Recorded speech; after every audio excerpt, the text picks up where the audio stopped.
Je vais vous raconter ma toute première ruqya. Il y avait un tout nouveau converti qui était venu étudier à Médine. Littéralement, un nouveau converti depuis un mois ou deux, complètement ignorant sur le fiqh et les hadiths. Il n'y connaissait rien. Il apprenait encore à prier pour tout vous dire. Un jour, son colocataire lisait le Coran et un grognement étrange venait de sa chambre. Les voisins sont entrés et ils l'ont trouvé en train de se tordre. Clairement, il était possédé. Et donc ses colocataires ont commencé à lire le Coran sur lui. Et l'un d'eux était un de mes amis, et il savait que j'étudiais avec un cher.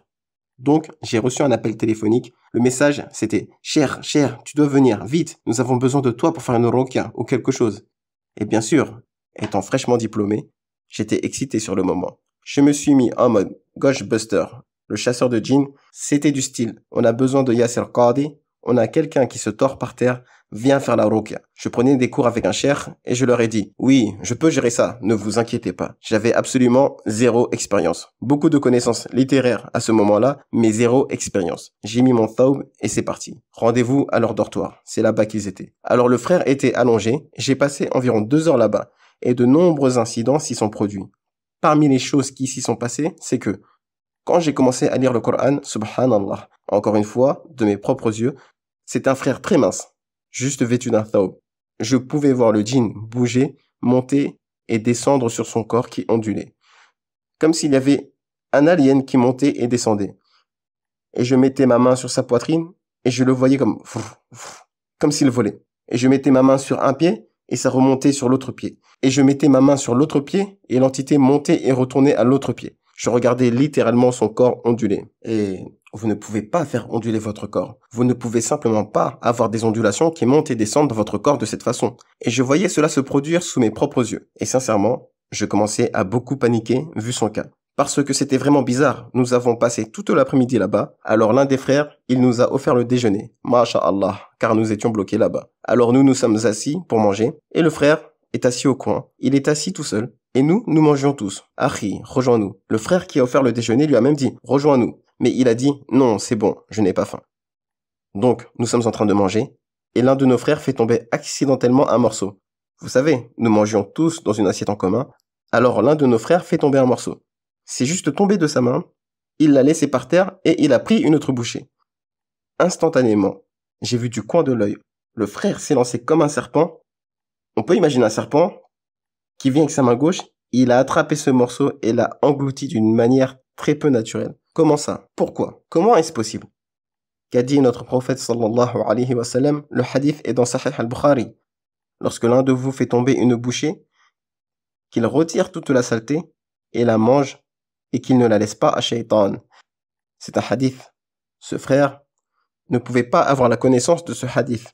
La raison pour laquelle le frère n'a pas pu manger le déjeuner est que nous avons tous dit « Bismillah » au nom d'Allah. Alors il a dit « Je n'ai pas faim ». Mais il était affamé. Le djinn était affamé. Donc celui qui a fait tomber le morceau, il a simplement pensé « Je ne vais pas le ramasser, il est tombé sur le tapis, je vais prendre un autre morceau ». Ce morceau par terre a été pris immédiatement et avalé avec la main gauche. Encore une fois, c'est un nouveau converti qui ne savait rien. Je l'ai vu de mes propres yeux, il s'est précipité et l'a avalé comme ça. Et cela doit renforcer notre foi. Que le prophète sallallahu alayhi wa sallam dit la vérité. Que nous sommes, alhamdulillah, des gens avec une foi correcte. Encore une fois, beaucoup de choses peuvent être dites ici. Une histoire un peu plus drôle et aussi un peu bizarre également. Ce gamin est un gamin de 18 ans. Il n'a aucune idée d'aucun cheikh, d'aucun savant. Encore une fois, c'était un tout nouveau converti. Alors j'ai commencé à le tester. J'ai dit, écoutez, si tu ne sors pas de cet homme, je vais appeler mon professeur. Je l'ai mentionné par son nom. Il a dit non, ne l'appelez pas, ne l'appelez pas. J'ai dit, je vais appeler Cherche en Kaité. Le djinn s'est déchaîné. Non, ne fais pas ça. J'ai dit que je n'allais pas lui parler. J'ai dit que j'allais appeler Cher Printemps, un nom purement au hasard. J'ai dit que je vais appeler ce cher. Il a commencé à rire. Ce n'est pas grave. Si vous l'appelez, ce n'est pas grave. Alors j'ai dit que je vais appeler Cher Ibn Uthaymin. J'avais étudié avec le cher. C'était un de mes professeurs. Et il venait de décéder quelques mois auparavant. Cher Ibn Uthaymin, ok. Et quand j'ai dit ça, il s'est mis à caqueter de rire et il m'a regardé, il a incliné sa tête comme ça et il a parlé avec cette voix rauque que vous entendez dans les films d'horreur. D'ailleurs, beaucoup de ces films d'horreur sont basés sur l'expérience cumulée des hommes, donc il y a une part de vérité dans ces films d'horreur. Je ne vous dis pas de les regarder, mais je dis simplement que c'est l'expérience des hommes qui est traduite en film et ainsi de suite. Donc, il parlait avec cette voix rauque et plaisantait, les yeux levés. Vous pouviez voir l'arrogance. Et il a dit, « Allez-vous le ramener d'entre les morts ?» Comme ça, littéralement. Et j'étais juste figé. Car ce gamin n'avait aucune idée de qui était Cheikh Ibn Uthaymin. Vous voyez ce que je veux dire? Je vais amener Cheikh Ibn Uthaymin si tu ne pars pas, et il s'est moqué de moi. Et là, j'ai réalisé que c'est une entité qui n'est pas humaine. C'était une entité d'un autre monde. C'était donc ma première expérience qui était relativement modérée par rapport à d'autres. Donc, en fin de compte, ce n'est pas une blague. Ceci est un monde réel qui existe.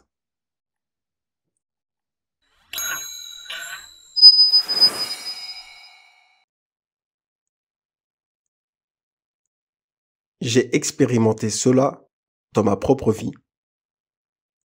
Les adhkars sont un mécanisme qui vous protège de tout ce monde. Plusieurs expériences que j'ai eues dans ma propre vie où mes adhkars m'ont protégé. Parmi ces histoires, il y en a une qui n'est pas si difficile à comprendre. Après une session de ruqya qui fut très difficile, je suis rentré chez moi et j'ai fait les adhkars sur moi-même avant de m'endormir. Et au milieu de la nuit, vous savez, il y a un état où vous n'êtes pas totalement endormi, mais vous n'êtes pas totalement éveillé non plus. C'est typiquement le moment où les djinns vont venir. Vous vous réveillez en quelque sorte, mais vous n'êtes pas totalement éveillé. Je pouvais voir une silhouette sombre arriver vers moi. Je suis à moitié endormi, à moitié éveillé, ni endormi. Vous pensez que vous dormez, mais vous ne l'êtes pas. Vous pensez que vous êtes réveillé, mais vous ne l'êtes pas. Je voyais la silhouette sombre arriver et je la vois marcher dans ma chambre, clairement. Même s'il faisait nuit noire, je sais qu'elle est là. Je ne vois pas avec mes yeux, je vois avec mon cerveau. Je la vois et elle s'arrête. Et je sais qu'elle s'arrête. Car il y avait une barrière grâce à la ruqya sur moi-même. Parce que j'avais fait les adhkars. Quand vous allez vous coucher, vous soufflez sur vous. J'espère que vous le faites. Je n'ai jamais de ma vie, peu importe à quel point je suis fatigué, peu importe dans quel état je suis, je ne m'endors jamais sans faire la ruqya.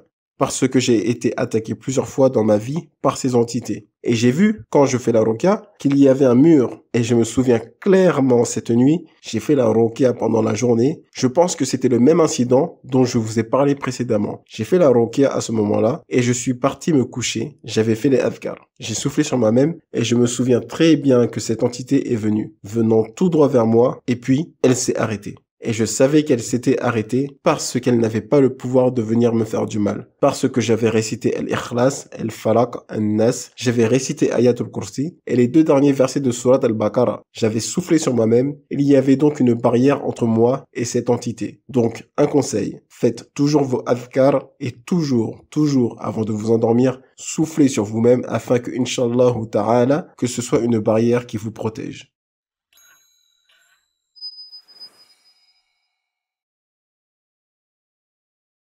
Je veux vous parler de ce qu'est la réalité du sihr, de la sorcellerie. Comment elle se produit. La sorcellerie est très facile à comprendre. Si vous comprenez la psychologie et les différences physiques entre les hommes et les djinns, parce que la magie, la sorcellerie, est le chevauchement entre le monde des hommes et le monde des djinns. Les djinns, comme nous le savons, sont créés à partir de ce que l'on appelle en arabe un feu sans fumée. Si vous voulez être technique, nous pouvons appeler cela une sorte d'énergie. Donc, les djinns ont potentiellement la capacité d'aller à la vitesse de la lumière. Les djinns ont le potentiel de passer à travers des barrières physiques, car les djinns ne sont pas représentés matériellement parlant. Les djinns ne sont pas faits de chair et de sang, les djinns ne sont pas de la matière, les djinns sont de l'énergie. Donc, ils peuvent traverser la matière, ils peuvent se déplacer à la vitesse de la lumière. Beaucoup de gens disent, à quoi ressemble un djinn? À quoi ressemble un fantôme? À quoi est-ce que cela ressemble? La réponse est qu'il ne ressemble à rien. Le djinn peut prendre n'importe quelle forme. Ce n'est pas une question de physique. Ils peuvent prendre la forme qu'ils veulent. Prendre la forme d'un homme, d'un chien ou de n'importe quoi. Ils n'ont pas de forme particulière. Les djinns ont donc le pouvoir physique d'être beaucoup plus rapides que les hommes et de franchir des barrières physiques car c'est de l'énergie. Comme nous avons les ondes du téléphone qui traversent les murs de la mosquée, de même, les djinns peuvent rentrer et sortir sans aucun problème. De plus, les djinns, un fait intéressant. Et nous avons appris cela de l'histoire de Sulayman alayhi salam. Ils ont une puissance incroyable. Nous avons appris que les djinns ont le même pouvoir de transformer la matière en énergie et de transporter cette énergie d'un endroit à un autre et de le retransformer en la matière. E égale MC2 peut être prouvé à sa manière. Selon l'histoire de Sulayman alayhi salam, le djinn est allé de Jérusalem au Yémen et a promis de faire ceci. Je peux te ramener le trône avant que tu ne te lèves. Le trône était très grand, plus grand qu'une scène. C'était un trône qui était magnifique. Allah dit dans le Coran, وَلَهَا عَرْشٌ عَظِيمٌ. Le djinn a dit, je te le ramènerai. Avant que tu ne te lèves, tu l'auras devant toi. Et le trône sera là. Je veux dire que vous ne verrez pas le trône voler dans le ciel. Le djinn prendrait le trône d'une manière qu'Allah connaît le mieux. Il le prendrait dans une forme d'énergie cachée, puis l'amènera jusqu'à Jérusalem, puis le retransformera en trône. Les djinns avaient la capacité de faire cela. Le fait que, parmi tous les djinns, un seul ne se soit levé, ça montre en quelque sorte que c'est le summum de ce qu'un djinn peut faire. Ce n'était pas un djinn ordinaire. Ce n'était pas un djinn qui vit à Paris, en Normandie ou en Californie. C'est l'un des djinns les plus forts du monde entier. Sinon le plus fort qui dit à Sulayman, je peux faire cela. Le concept est posé. Les djinns peuvent aller vite et les djinns peuvent traverser des objets. Et donc, quand un djinn est capable de vous dire que quelque chose se passe dans une autre partie du monde, qu'y a-t-il de si surprenant? Imaginez, si vous aviez un téléphone portable et que vous parlez à quelqu'un à l'autre bout du monde et la personne vous décrit ce qui se passe. Seriez-vous surpris? Non. De même, si le djinn est capable d'aller vous dire qu'il y a un trésor caché là-bas, pourquoi est-ce surprenant? Les djinns vivent 1000 ans, peut-être, ou plus longtemps que cela. Les djinns vivent beaucoup plus longtemps que les hommes. Ainsi, si un homme enterre un trésor au milieu du désert, des djinns le savent et ils transmettront l'information au monde. Et quand le moment pratique sera venu, un djinn va dire « Oh, il y a un trésor enterré là-bas » et il va le dire à son magicien ou à son marabout ou autre et finalement, le djinn le trouvera. Les djinns ont donc des capacités que nous n'avons pas. Ils sont plus rapides que les hommes, ils sont plus puissants que les hommes.